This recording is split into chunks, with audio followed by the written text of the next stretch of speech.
خالق کائنات نے ارشاد فرمایا وَلَا تَقُولُوا لِمَن يُقْتَلُ فِي سَبِيلِ اللَّهِ أَمْوَاتٌ وَلَا تَقُولُوا اور نہ کہو تم لِمَن يُقْتَلُ فِي سَبِيلِ اللَّهِ جو لوگ اللہ کی راہ میں قتل کر دیے جائیں، اموات انہیں مردہ مت کہو۔ جو لوگ اللہ کی راہ میں قتل ہو جائیں، مارے جائیں، شہید ہو جائیں، تو فرمایا انہیں مردہ بولیے نہ کہو۔ وَلَا تَقُولُوا خبردار انہیں مردہ نہیں کہنا۔ مولا اگر وہ مردہ نہیں تو پھر کیا ہے؟ فرمایا بل احیاء، وہ مردہ نہیں بلکہ وہ زندہ ہے۔ بولو ذرا، پہلے کہا وَلَا تَقُولُوا لِمَن يُقْتَلُ فِي سَبِيلِ اللَّهِ أَمْوَاتٌ، وہ مردہ نہیں۔ اچھا مولا مردہ نہیں تو پھر فرمایا بل احیاء، وہ زندہ ہے۔ اچھا مولا زندہ کیسے ہے؟ کاٹ بھی گئے، سر تن سے جدا ہو گیا، جسم ٹکڑے ٹکڑے ہو گیا، خون بہہ گیا، داڑھ کہیں ہے، سر کہیں ہے، داڑھ کربلا میں پڑا ہے، سر نیزے پہ چڑھا ہے، زندہ کیسے ہے؟ آگے اللہ نے ایک لفظ بولا، فرمایا وَلَٰكِن لَا تَشْعُرُونَ، تم نہیں سمجھ سکتے، تمہیں شعور، وہ زندہ ہے لیکن ان کی زندگی کو تم سمجھ، لہذا جب تم سمجھ نہیں سکتے تو پھر انہیں مردہ کہنا۔ اچھا اس آیت میں نا اللہ نے زبان پہ پابندی لگائی، خبردار کہنا نہیں۔ چلو مولا کہتے نہیں لیکن خیال تو آ جاتا ہے نا کہ جسم کٹا ہوا ہے، سر تن سے جدا ہے۔ جب امام علی مقام آخری سجدے کے لیے اٹھے، ان کے پورے بدن میں 127 سوراخ تھے، نیزوں کے، تیروں کے، خنجروں کے، بالوں کے۔ پھر سر تن سے جدا ہو گیا، پھر اوپر گھوڑے دوڑائے گئے۔ اب یہ سارا منظر دیکھ کے چل تیرا حکم آ گیا، ہم مردہ کہتے نہیں لیکن خیال تو آتا ہے نا کہ یہ اب زندہ نہیں ہے۔ اتنا کچھ ہو جانے کے باوجود یہ زندہ کیسے ہو سکتا ہے؟ خیال آ سکتا ہے کہ یہ مر گئے، موت آ گئی۔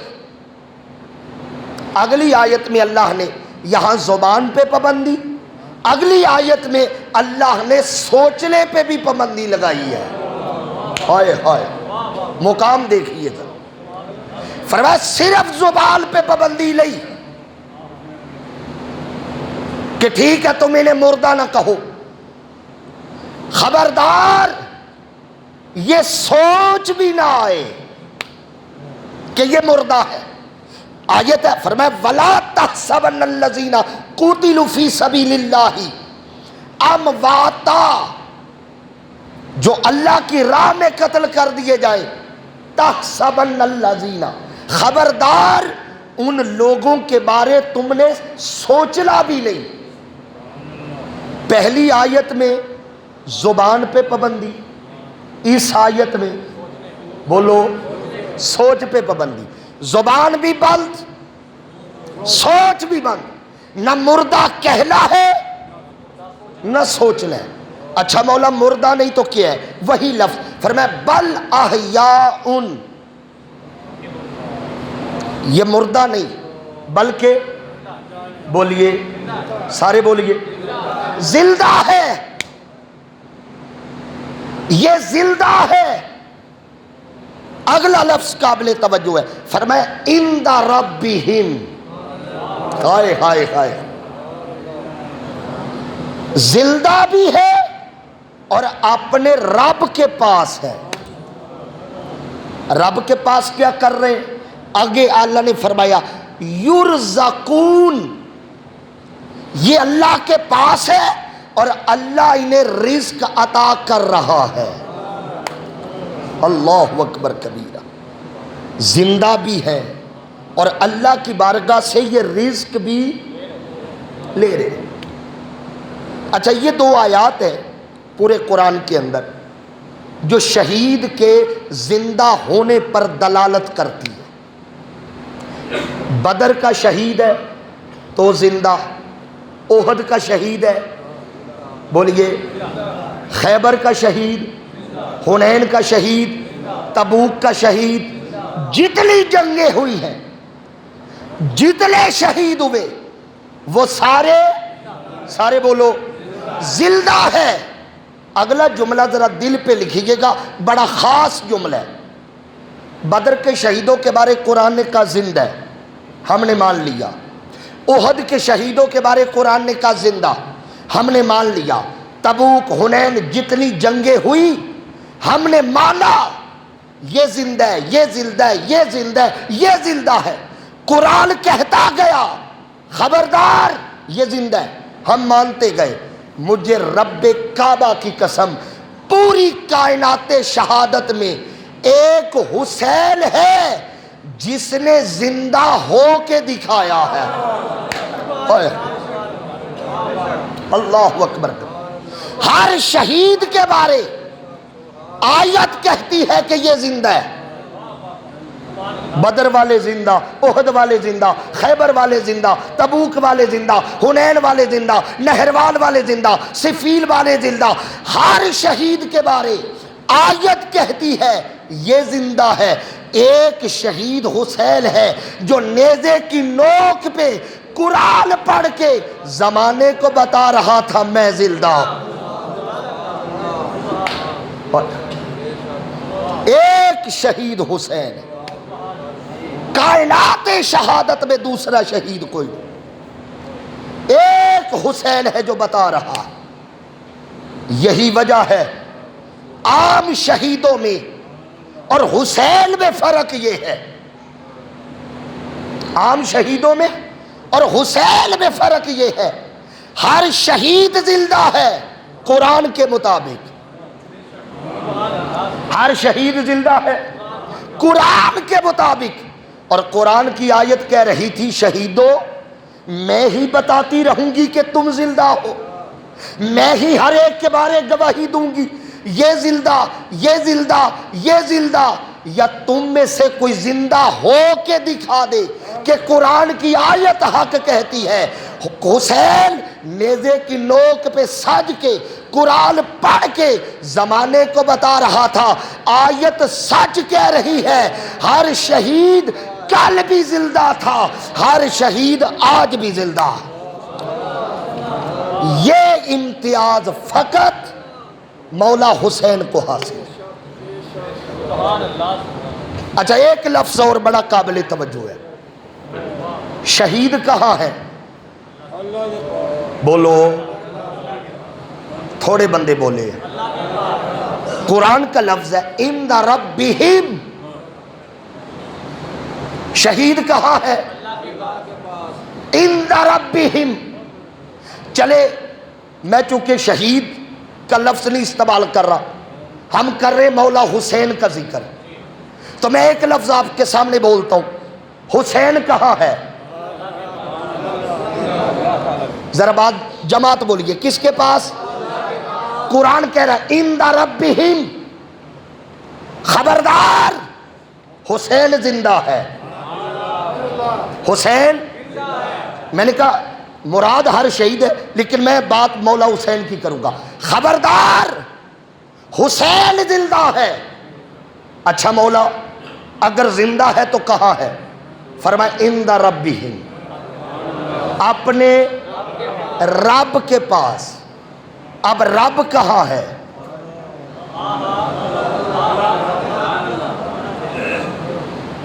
حسین رب کے پاس،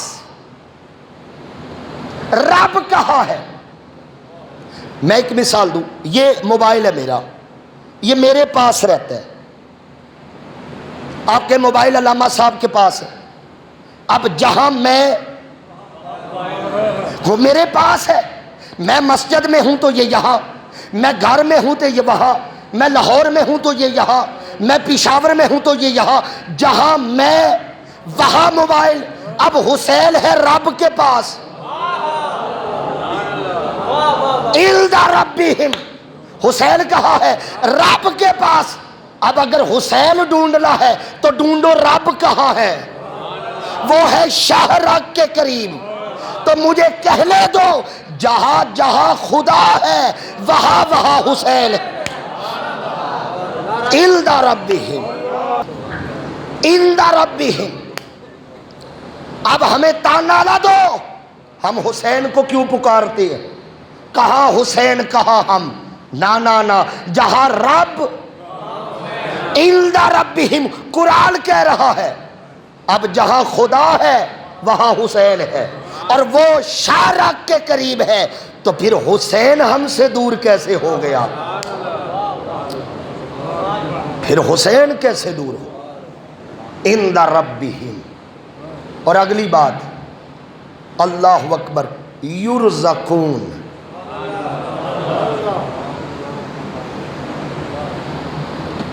یہاں میں آپ کی توجہ چاہوں گا، یرزقون، حسین کو رزق ملتا ہے۔ دیتا کون ہے؟ اونچا بولیے، اللہ رزق دیتا ہے مولا حسین کو۔ یہ آیت میں قرآن پڑھ رہا ہوں، روایت نہیں، آیت ہے۔ بل احیاء، شہید زندہ، عند ربہم، اپنے رب کے پاس، یرزقون، رزق ملتا ہے، رزق ملتا ہے۔ آج لوگ کہتے تم حسین سے مانگتے کیوں ہو؟ آؤ میں اس آیت سے بتاؤں ہم کیوں مانگتے ہیں۔ جسے رزق ملتا ہے نا، قرآن ان کے بارے میں کہتا ہے وَمِمَّا رَزَقْنَاهُمْ يُنْفِقُونَ، جنہیں ہم رزق دیتے ہیں نا وہ آگے عطا کرتے ہیں۔ قرآن کہہ رہا ہے ہم حسین کو رزق دیتے ہیں، اور قرآن کہہ رہا ہے حسین آگے منگتوں کو عطا کر دیتا ہے۔ ہم حسین سے مانگتے ہیں ينفقون کے تحت، اور حسین وہاں سے لیتا ہے یرزقون کے تحت۔ حسین وہاں سے لے رہا ہے، یہ یرزقون ہے، اور ہمیں دے رہا ہے، یہ ينفقون ہے۔ یہ مقام ہے شہید کا نہیں، سید الشہداء کا، جس نے نیزے کی نوک پہ بھی قرآن پڑھ کر اپنے زندہ ہونے کا اعلان کیا۔ اور لوگوں، یہی وجہ ہے یزید جس سر کو جھکانا چاہتا تھا وہ اس سر کو کاٹ کے بھی جھکا نہیں سکا۔ جسے جھکانے آئے تھے نیزے پہ سجا کر اسی کو اٹھا کے چل رہے۔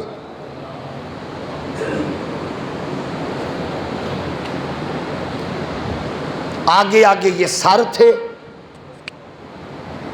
اور سر حسین کے بڑے معجزات ہیں، بڑی کرامات ہیں مولا حسین کی۔ میں وہ معروف باتیں دہرانا نہیں چاہتا۔ مولا حسین کے نیزے پر سجے ہوئے سر کو دیکھ کر پورے سفر میں، کربلا سے کوفہ، کوفہ سے دمشق، اس پورے سفر میں کٹے ہوئے سر کو قرآن پڑھتے ہوئے دیکھ کر کئی کافر کلمہ پڑھ کے مسلمان ہو گئے۔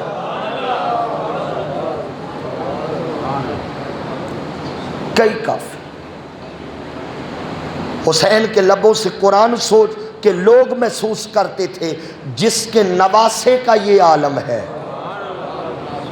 اس کے نانے کا عالم کیا۔ اور خدا کی قسم حسین کٹے ہوئے سر سے بھی نوازتے جا رہے. کبھی راہب کو نوازا ہے، کبھی یہودیوں کے عالم کو نوازا ہے، نوازتے جا رہے. اور جب یہ سر دمشق کے بازار میں پہنچے نا، 4 حصوں میں تھے یہ لشکر. یہ جو کوفہ سے دمشق پہنچا، سب سے آگے 1 2 4 نہیں، کتابوں کے ڈھیر موجود ہے جو بات میں کرنے لگا ہوں. سب سے آگے ڈول باجوں والے تھے، جنہوں نے اس قافلے کو استقبال کے ساتھ دربار یزید میں پیش کرنا تھا. ڈول اور باجے والے. اس کے پیچھے پیدل چلنے والے سپاہی. اس کے پیچھے وہ سپاہی تھے جنہوں نے 72 نیزوں پر 72 سر اٹھائے تھے. اور ان کے پیچھے مقدس بیبیوں کو اونٹوں پر بٹھایا گیا تھا. اب یہ بازار شام میں یہ لشکر داخل ہوا، یہ قافلہ. یزید کو اطلاع ہو گئی تھی کہ قافلہ پہنچ چکا ہے. 1 2 باتیں جو پچھلے جمعہ رہ گئی تھی میں ان کو کر کے اسی پہ بات سمیٹ دیتا ہوں. 2 باتیں ہیں صرف. میں نے پچھلے جمعے بتایا تھا کہ یزید کو جب خبر ہوئی کہ قافلہ باہر آ گیا، اس نے فوراً دربار میں بلایا نہیں. کہنے لگا انتظار کرو، میں ذرا تیار ہو جاؤں، میں غسل کر لوں. اور ایک روایت کے مطابق آج کے اگر وقت کو دیکھا جائے، اس نے 6 گھنٹے مصطفیٰ کی بیٹیوں کو بازار میں کھڑا کیے رکھا. 6 گھنٹے کہ انتظار کریں، ابھی بادشاہ سلامت تیار ہو رہے. مقصد لوگوں کو تماشا دکھانا تھا. جو پوچھتا یہ کون ہے، یہ سر کن کے ہیں، یہ بیبیاں کون ہیں، حقیقت نہیں بتاتے تھے لوگ. یہی کہتے یہ سر باغیوں کے ہیں جنہوں نے حاکم وقت کے خلاف بغاوت کی ہے، اور یہ بیبیاں قیدی بنا کر لے آئے گی. جو نہیں جانتے تھے کہ یہ کون ہے. یہ بازار میں ہی کھڑے تھے. ایک خادم آیا، وہ شکل سے غلام لگ رہا تھا، غلام تھا. آ کے نا مستند ترین ہر کتاب کے اندر یہ روایت موجود ہے. وہ آیا، اس نے آ کے پوچھا کہ یہ جو قیدی ہیں ان کا سردار کون ہے. جو قیدی ہیں ان کا سردار کون ہے. تو انہوں نے بتایا کہ اس قافلے کی قیادت سیدہ زینب کر رہی. اشارہ کیا کہ وہ بی بی ان کی سردار ہے. وہ گیا بی بی کے پاس اور جا کے کہتے اگر آپ محسوس نہ کریں، سیدہ زینب اونٹ پہ بیٹھی ہے، ہاتھوں میں رسیاں ہیں. کہنے لگا اگر محسوس نہ کرے تو میری مالکن آپ کی خدمت کرنا چاہتی ہے. جتنے قیدی آئے ہو کوئی خدمت ہے تو بتائیں. اس سے بڑا درد والا جملہ کیا ہوگا. سیدہ زینب نے کہا اگر ہو سکے تو ہمیں ٹھنڈا پانی پلا دو.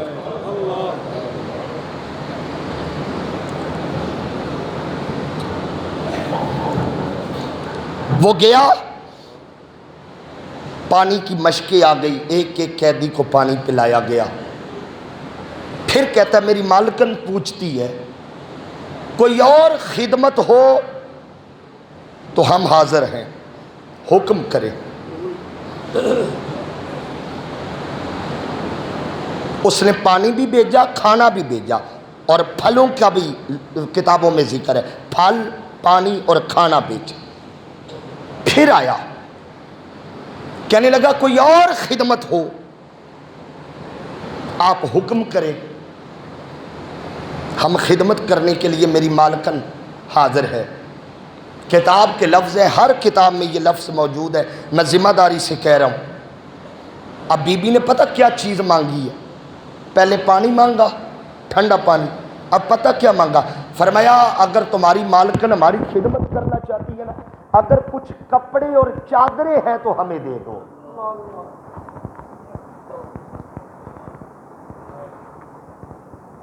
اللہ اکبر کبیر۔ لوگوں یہ وہ بیویاں ہیں، یہ اس زہرا کی بیٹیاں ہیں جس کے سر سے دوپٹہ سر کے سورج چھپ جاتا ہے۔ کا کچھ کپڑے ہیں تو دے دو۔ وہ آ گئے۔ اب وہ تیسری بار آیا، میری مالکن پوچھ رہی ہے اور کوئی خدمت ہو تو بتائے۔ سیدہ زینب بڑی حیران ہوئی، فرمایا بس آخری بات، جی اپنی مالکن کو بلا کے لا۔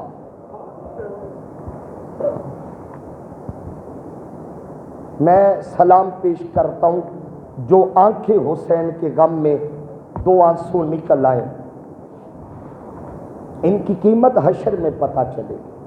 مالکن کو بلا لا۔ وہ گیا، اپنی مالکن سے کہا جی آپ کو بلا رہے ہیں۔ مالکن آ گئی، وہ چھت پہ بیٹھی یہ منظر دیکھ رہی تھی۔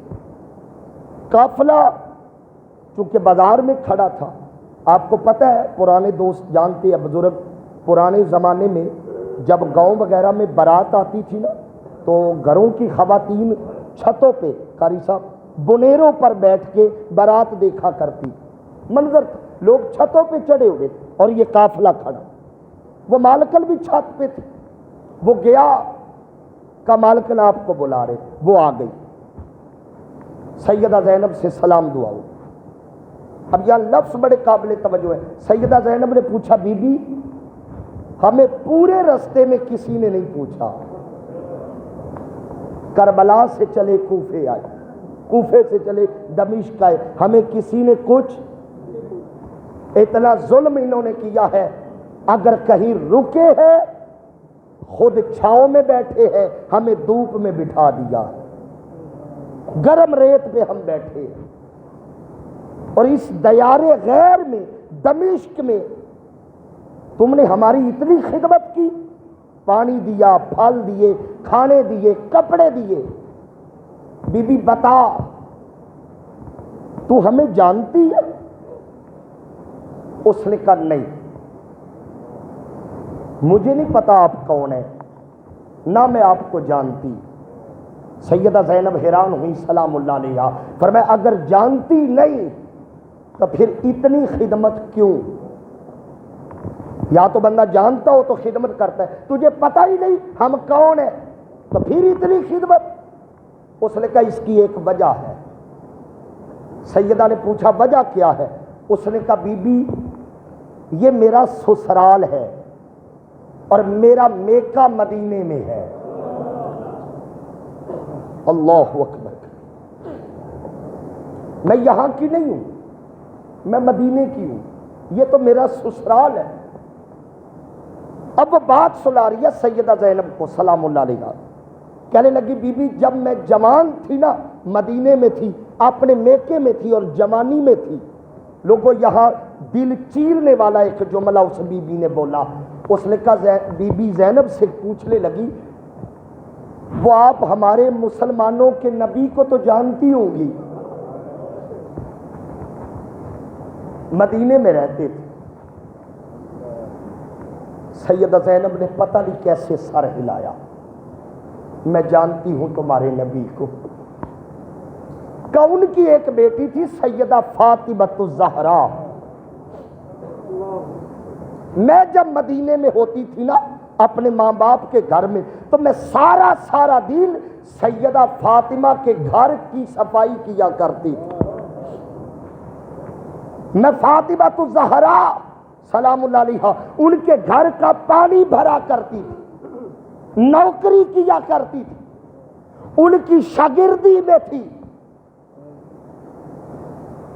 میرا رشتہ دمشق میں ہو گیا اور میں آخری بار ملنے گئی اور میں نے سیدہ فاطمہ تو زہرا سے عرض کی حضور میں جا رہی ہوں، میرا نکاح ہونے لگا ہے۔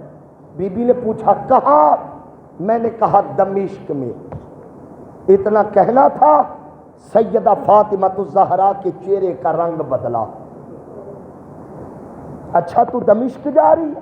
جی میں دمشق جا رہی ہوں۔ میں نے عرض کی بی بی سے کہ حضور میں شادی کے بعد چلی جاؤں گی، پتہ نہیں دوبارہ ملاقات ہو نہ ہو، کوئی نصیحت مجھے کر دے جس پر میں عمل کروں اور مجھے جنت مل جائے۔ ایک نصیحت مجھے کر دے، میں اس پہ عمل کروں۔ کہتی سیدہ فاطمہ تو زہرا کی آنکھوں میں آنسو آ گئے اور مجھے کہا تیرے لیے ایک ہی حکم ہے، ایک ہی نصیحت ہے۔ کیا؟ اگر کہیں قیدی دیکھ لو، اللہ اکبر کرنا،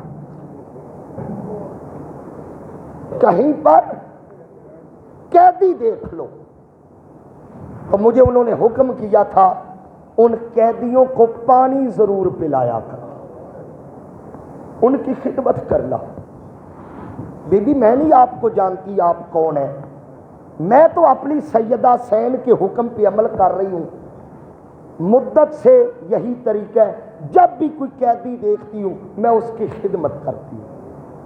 آپ ذرا دل پہ ہاتھ رکھ کے سوچیں گے سیدہ زینب نے یہ لفظ کیسے سنے ہوں گے؟ ضبط کیا بی بی نے، ضبط کیا، ضبط کر کے بولی، فرمایا تیری مہربانی تو نے اتنی خدمت کی ہے، ہم تجھے دے تو کچھ نہیں سکتے، ہاں اگر کوئی خواہش ہے تو بتا۔ ہم نے جب بھی ہاتھ اٹھائے ہیں نا اس نے خالی نہیں کیا، ہماری وہ ٹالتا نہیں ہے۔ کوئی خواہش ہے بتا، میں دعا کرتی ہوں اللہ پوری کر دے گا، تو نے اتنا احسان کیا ہے، بدلے میں تو کوئی بات ہے، کوئی خواہش ہے بتا، میں دعا کرتی ہوں اللہ پوری کرے گا۔ اب اس بی بی کی آنکھوں میں آنسو آئے، اس نے کہا زندگی کی ایک ہی خواہش ہے۔ کہا وہ کیا؟ وہ کہتی جب میں سیدہ کے گھر میں تھی نا تو فاطمہ تو زہرا کے ویڑے میں ننھے ننھے دو شہزادے کھیلا کرتے تھے، بڑے کا نام حسن تھا، چھوٹے کا نام حسین تھا، اور ایک ان کی چھوٹی سی ننھی بہن ہوتی تھی جس کا نام زینب تھا۔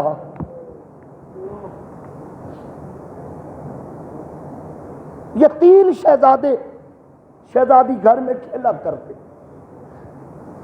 اور زینب تو اتنی پیاری تھی، اتنی اچھی تھی، چھوٹی شہزادی کبھی حسن اٹھاتا کبھی حسین اٹھاتا۔ میری ایک ہی خواہش ہے، زندگی کا پتہ کوئی نہیں، مرنے سے پہلے میں ان شہزادوں کو دیکھ لوں۔ آپ دعا کریں اللہ مجھے ان کی زیارت کروا دے، میں مرنے سے پہلے حسن کو دیکھ لوں، میں مرنے سے پہلے حسین کو دیکھ لوں، میں نے بچپن میں دیکھے ہوئے ہیں، میں مرنے سے پہلے زینب کو دیکھ لوں، اتنی خواہش ہے۔ لوگوں یہ خواہش سننا تھی، اب زینب سے ضبط نہ ہوا، چیخ نکلی، رو کے سیدہ کہتی ہے بی بی تیری دعا قبول ہو گئی ہے۔ اس نے کہا دعا قبول ہو گئی؟ کہا وہ دیکھ جو نیزے پہ سب سے اوپر ہے وہ حسین کا سر ہے اور میں تیرے سامنے زینب بیٹھی۔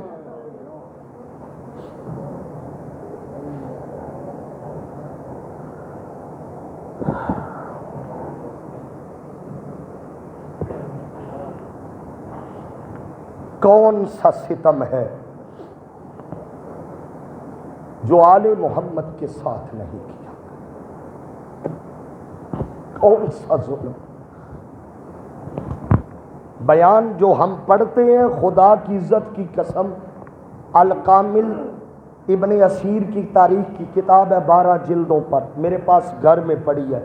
ابن اسیر کی الکامل سے لے کے البدایہ والنہایہ تک خون جوش مارتا ہے، کلیجہ چھڑ جاتا ہے۔ لفظ میں دکھا سکتا ہوں، جب یزید کے دربار میں یہ بیبیاں کھڑی تھی نا تو انہوں نے رو کے یزید سے ایک چیز مانگی تھی، کہا یزید ایک چیز دے دے، اس نے کہا کیا ہے؟ اب آپ حیران ہوئے نا کہ زینب نے یزید سے بھی کچھ مانگا ہے؟ ہاں ایک چیز مانگی ہے، ایک چیز دکھانے کو میں تیار ہوں۔ کہا یزید ایک چیز چاہیے۔ اس نے پوچھا زینب کیا؟ کہا تیری فوج نے میرے بھائی حسین کے کپڑے بھی اتار لیے تھے، ان کپڑوں میں کچھ کپڑے ایسے تھے جو ہماری اماں فاطمہ نے اپنے ہاتھوں سے بنائے تھے، اپنی فوج سے کہ وہ کپڑے ہمیں واپس کر دیں، ہماری ماں کی نشانی ہمارے پاس ہے۔ کون سا ستم ہے جو نہیں ہوا؟ اور انشاءاللہ آئندہ جمعۃ المبارک میں اس بات پہ بات کروں گا کہ یزید کا انجام کیا ہوا۔ 61 ہجری میں، یہ بڑا اہم ٹاپک ہے، 61 ہجری میں واقعہ کربلا ہوا، 63 ہجری میں یزید نے مدینہ پر حملہ کیا، اور اس حملے میں کیا کیا ہوا؟ 64 ہجری میں یزید نے مکے پر حملہ کیا، بیت اللہ کی دیوار ٹوٹی، کعبے کے غلاف کو آگ لگی، اور پھر اسی دوران ایک بڑی دردناک موت مرا ہے یزید اور باقی قاتلین حسین۔ اس کا انشاءاللہ آئندہ جمعہ۔ اب ایک اعلان سنیں۔